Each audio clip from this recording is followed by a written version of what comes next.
Students நம்ம video number 64 பார்க்க போகிறோம். குத்தெதிர் கோணங்கள். சரியா? நம்ம ஏற்கனவே இணைக்கோடுகள் பார்த்தோம், வெட்டும் கோடுகள், வெட்டி கொள்ளும் கோடுகள் பார்த்தோம். இப்போ அந்த வெட்டி கொள்ளும் கோடுகளை வச்சு தான் இந்த குத்தெதிர் கோணங்கள் படிக்க போகிறோம்.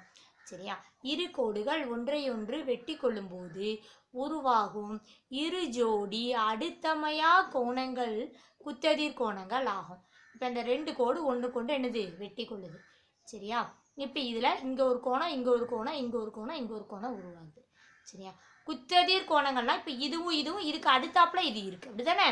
ஏன்னா இந்த ரெண்டு கோணத்துலையும் பாருங்கள் பொதுவான புள்ளி ஓ தான். இப்போ இந்த பிங்கிற கரம் வந்து இங்கே இந்த கோணத்துலேயும் இருக்குது, இந்த கோணத்துலேயும் இருக்குது. அப்போ இது ரெண்டும் அடுத்துள்ள கோணம்னு சொல்லுவோம். இப்படி அடுத்துள்ள கோணம் இல்லாத கோணத்தை நம்ம என்னன்னு சொல்கிறோம்னா குத்தெதிர் கோணம். அந்த வார்த்தையிலேயே இருக்குது குத்தெதிர்.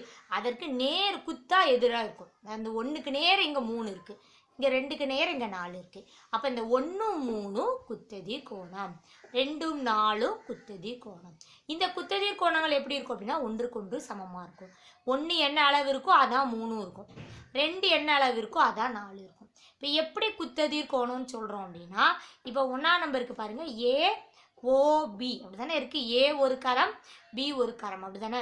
இந்த ஏயை இப்படியே இந்த பக்கம் எக்ஸ்டெண்ட் பண்ணுறோம், இந்த பியை இப்படியே இந்த பக்கம் எக்ஸ்டெண்ட் பண்ணுறோம். அப்போ இந்த ரெண்டு கரத்தை எக்ஸ்டெண்ட் பண்ணும்போது இந்த இடத்துல ஒரு கோணம் உருவாகுதா, அதுதான் இதுக்கு என்னது குத்தெதிர் கோணம்.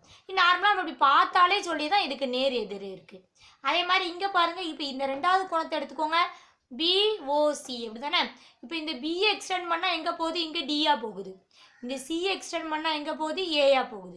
அப்போ இந்த டிக்கும் ஏக்கும் இடையில உருவாகிறது 4ஆம் நம்பர் கோணம். அப்போ டியும் 2ம் 4ம் வந்து என்னது குத்தெதிர் கோணங்கள். அதுதான் நான் உங்களுக்கு இங்கே எழுதியிருக்கேன். கோணம் 1 ஈக்குவல் கோணம் 3, அதாவது AOB ஈக்குவல் டு COD. கோணம் 2 ஈக்குவல் டு கோணம் 4, அதாவது BOC ஈக்குவல் டு AOD. இது வந்து என்னன்னு சொல்கிறேன்னா ஜோடி குத்தெதிர் கோணங்கள். அதாவது இது இதுக்கு ஜோடி. சரி, அப்போ இது ஒரு ஜோடி, இது ஒரு ஜோடி. அப்போ இதில் 2 ஜோடி இதில் இருக்குது. அடுத்துள்ள கோணங்கள், ஏன்னா அடுத்து அமையாத கோணங்கள்லாம் சொல்லியிருக்காங்களா, அதனால் அடுத்துள்ள கோணம்னா எது, இதுக்கு அடுத்து இது. அப்போ இது 1 2 அடுத்துள்ள கோணம், அதான் எழுதியிருக்கேன். AOBயும் BOCயும் அடுத்துள்ள கோணம்.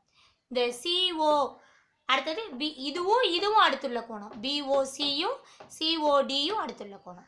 அடுத்தது CODயும் DOAயும், அதாவது 1 2 அடுத்துள்ள கோணம், 2 3 அடுத்துள்ள கோணம், 3 4 அடுத்துள்ள கோணம், 4 1 அடுத்துள்ள கோணம்.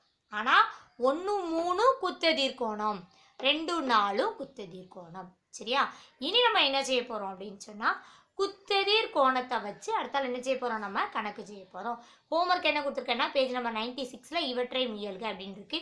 ஒருவேளை புக்கு மாறினதுனால கொஞ்சம் ஒரு பேஜ் முன்ன பின்ன இருக்கலாம். நீங்கள் கரெக்டாக இந்த குத்தெதிர் கோணத்தை இதை எக்ஸசைஸ் தான், இதை சார்ந்து உள்ள இவற்றை முயல்க எதுங்கிறத பார்த்து செஞ்சுருங்க.